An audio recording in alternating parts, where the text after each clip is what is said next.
side of the moon.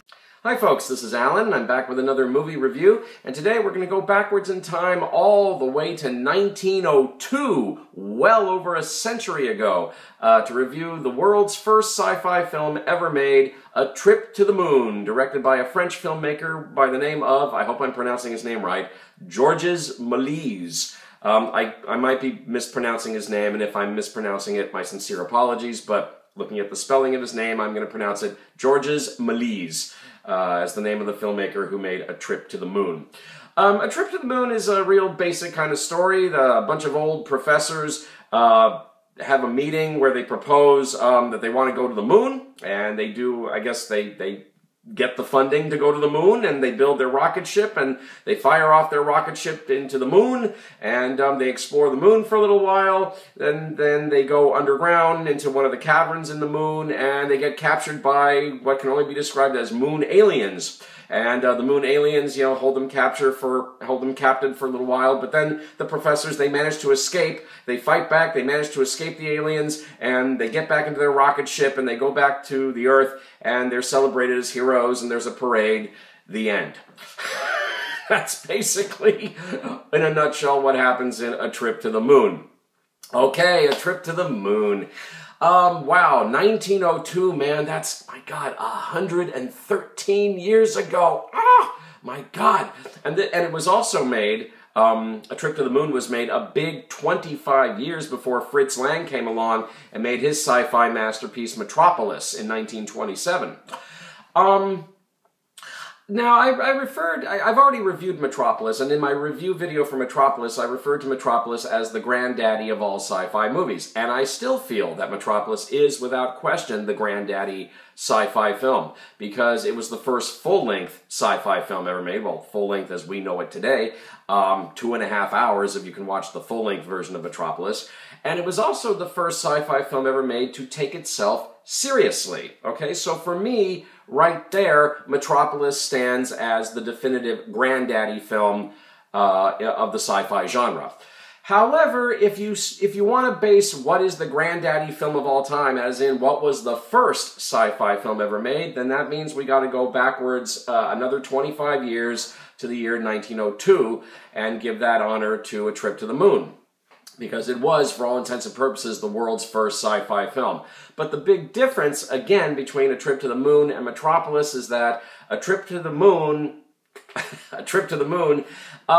it's just as much a comedy film as it is a sci-fi film. I mean, A Trip to the Moon is not taking itself seriously at all. I mean, this is a comedy. It's just that it's a comedy that also involves a moon landing.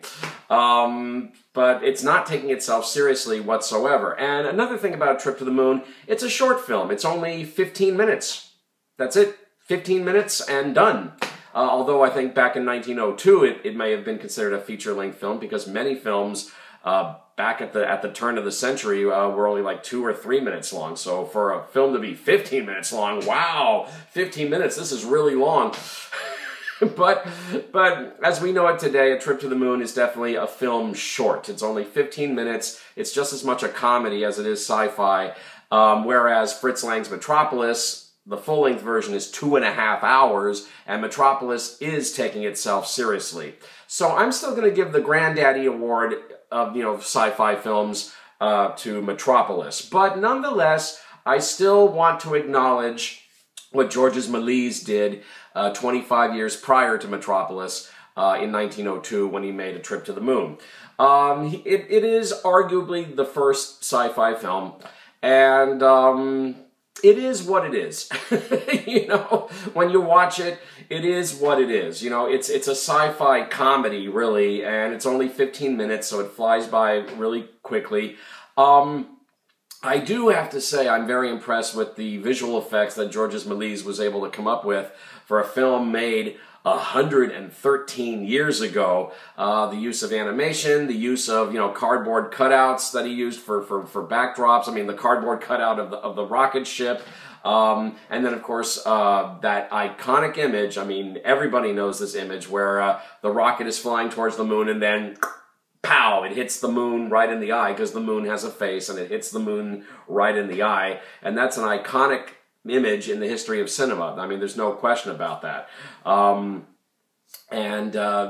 And it's cute. I mean, okay, they get on the moon and, you know, and then they're looking around. Oh, and by the way, there's air on the moon. No spacesuits required in A Trip to the Moon.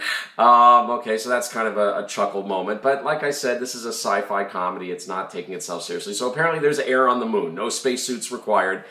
And then, of course, you know, the 6 men who are on the moon, they get captured by the aliens, but they do eventually fight back and escape the aliens. And it turns out these aliens can be killed just by hitting them over the head with umbrellas. The professors hit them over the head with umbrellas, and poof, the aliens blow up in a puff of smoke. You know, it's silly, but it's fun. So, again, what else can I say about A Trip to the Moon? It is what it is. The world's first sci-fi movie, and you got to give Georges Melies that credit that he was the first. I mean, Fritz Lang wasn't the first, but Georges Melies made the first sci-fi film, and I honor Georges Melies' work in A Trip to the Moon, that he was the first one to make a sci-fi film. But again, I think Fritz Lang really took the ball and ran with it 25 years later when he did Metropolis, because he made a feature-length, full-length, 2.5-hour sci-fi movie that took itself seriously for the first time. So for me, the granddaddy sci-fi film of them all will always be Metropolis. But nonetheless, I tip my hat to Georges Melies and the work that he did in A Trip to the Moon. But it's cute, it's fun. I totally acknowledge its place in cinema history, and I totally acknowledge the work that Georges Melies did on it. And again, great visual effects for 1902. I think I especially love the shooting star effect when the 6 men are tired and they go to sleep on the moon. And I guess, you know, we see that shooting star come over them, and that's a lot of fun to see. And of course the iconic image of the rocket ship landing in the moon's face. I mean, who doesn't love that image? It's an iconic film image for all time. And one more cool thing about A Trip to the Moon, I have to admit, it's public domain. Because it's so old now. I mean, it's 113 years old now, that, yeah, you can show it publicly all you want, and anytime, any place, anywhere, and you don't have to pay a single cent in royalty. Isn't that wonderful? I think Metropolis will finally become a public domain film in just a little over 7 years from now, at the time that I'm making this video. January 1st, 2023, I think. But A Trip to the Moon is definitely public domain. And as a matter of fact, you can watch it for free right here on YouTube. And in fact, I'm going to put a link down below in the description box to my favorite version of A Trip to the Moon. There was this one guy who posted A Trip to the Moon, and it's like he added his own music to it, he added sound effects to it, and this really is my favorite version of A Trip to the Moon that you can watch on YouTube. There are actually colored prints of A Trip to the Moon that you can also see on YouTube, where I guess it was like hand painted over. Someone took the black and white print and they like drew crayons over it and drew color on it. I really don't like that particular version of it. I mean, if I'm going to watch A Trip to the Moon, I want to see it in its original black and white glory. So this particular version that I'm going to put the link down below in the description box is my personal favorite version of A Trip to the Moon that I've seen on YouTube. Again, this guy added his own music, he added sound effects to it, and I think he made it a whole lot more fun. It's already a fun film to begin with, but I think it's even more fun with the enhancements that this guy added to it. So click that link down below if you want to see that particular version of A Trip to the Moon that I liked so much. And again, A Trip to the Moon, even though it was totally surpassed by Metropolis and what Fritz Lang did on Metropolis 25 years later, nonetheless, I have to show my respect to Georges Melies and his cinematic magic that he worked in that little, fun, delightful 15-minute short, the world's first sci-fi film, all things considered, A Trip to the Moon. 15 minutes of great sci-fi comedy fun. You can watch it for free right here on YouTube. Click the link down below to watch my personal favorite version of A Trip to the Moon. And to Georges Melies, thank you. Okay, and that's my review of A Trip to the Moon. And this is Alan. Thank you so much for watching. Don't forget to subscribe down below. And I'll be back next time with another movie review. So, see you then.